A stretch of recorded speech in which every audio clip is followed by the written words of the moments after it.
There's a report going around this week saying that AI is secretly costing your team 6.5 hours of work a week. But here's the problem. The data in report is from December. That's 2 model releases ago. By the time a workplace study gets published, it's already describing a world that's gone. That's our first story today. Allow me to explain. I'm Alexei. I run a people ops firm called Polar Bear, and this is People Ops News, the weekly show on what's really happening in the world of people and work. 5 stories today.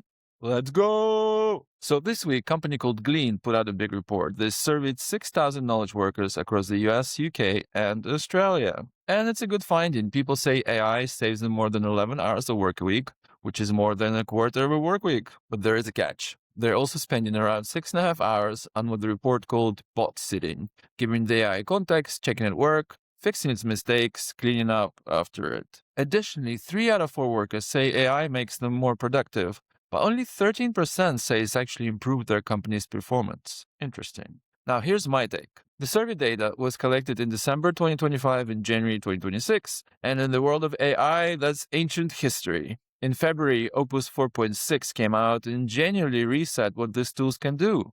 Then just last week, Anthropic released Fable 5, the most powerful model they'd ever put out, and 2 days later, the US government had it pulled from the public access. That's the pace we're at now. Do take notice. Quick one before story 2. If this is making you wonder where your own organization stands when it comes to people operations, Polar Bear built a free tool, the People Ops Index. You can find the link in the comments below, and please follow me so People Ops News shows up every week. Okay, story 2. McKinsey just dropped their HR Monitor for 2026. They surveyed around 5,500 employees and 1,300 HR people across US, Europe, and China. And for the first time, pay just overtook security as the #1 reason people stay in a job.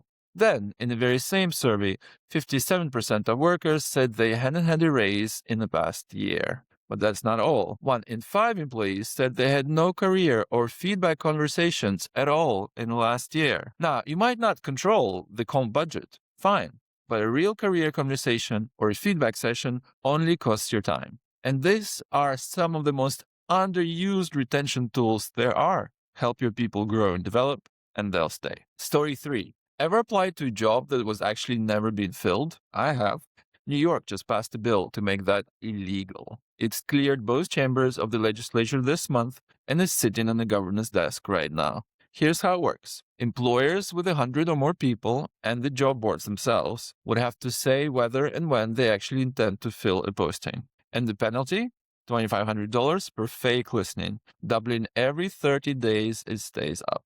Now, this is New York, but the direction is everywhere. Here in Canada, Ontario's Working for Workers rules already push employers to say whether a posting is for a real job. And honestly, ghost jobs are a trust bomb. Candidates already suspect the whole market is rigged against them. A fake posting confirms it.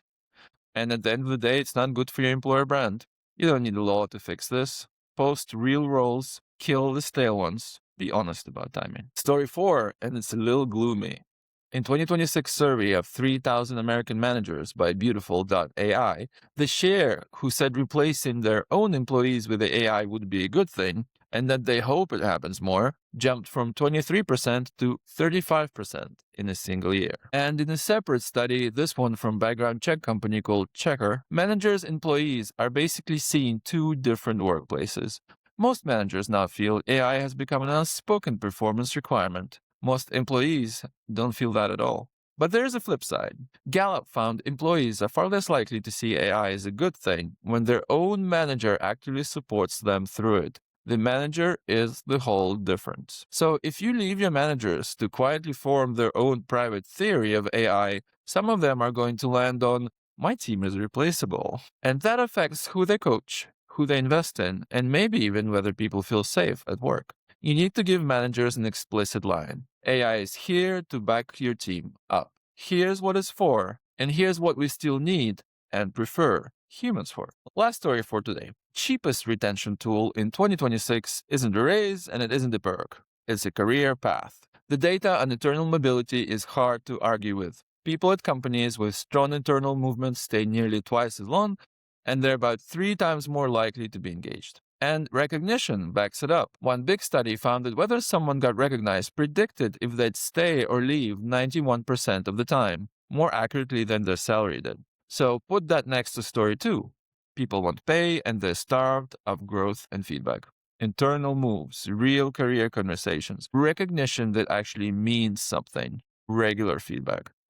All of this is within our control, and it hits the exact levers people said matter. So here's the thread running through all of it. It's the gap between what's promised and what's real. AI was supposed to hand your company hours back, but the payoff gets eaten before it even reaches the org. People are told they matter, but pay stays frozen and the feedback never comes. Job posts promise roles that were never going to be filled, and some managers say, "We're investing in you," while quietly eyeing the exits for their own teams. Every one of those is the same thing, a gap between the story and the lived experience, and that gap is what quietly drains a team. The fix hasn't changed. Close the gap. Give people a real career path. Give people regular feedback and meaningful recognition. And make sure what you say matches what they actually get. And if today made you wonder where your own team stands, that's exactly what the People Ops Index is for. 7 minutes, an honest read on where your people function is strong and where it needs some TLC. Link is in the comments. That's People Ops News for this week. I'm Alexei. Follow me so you can catch the next one. See you next week.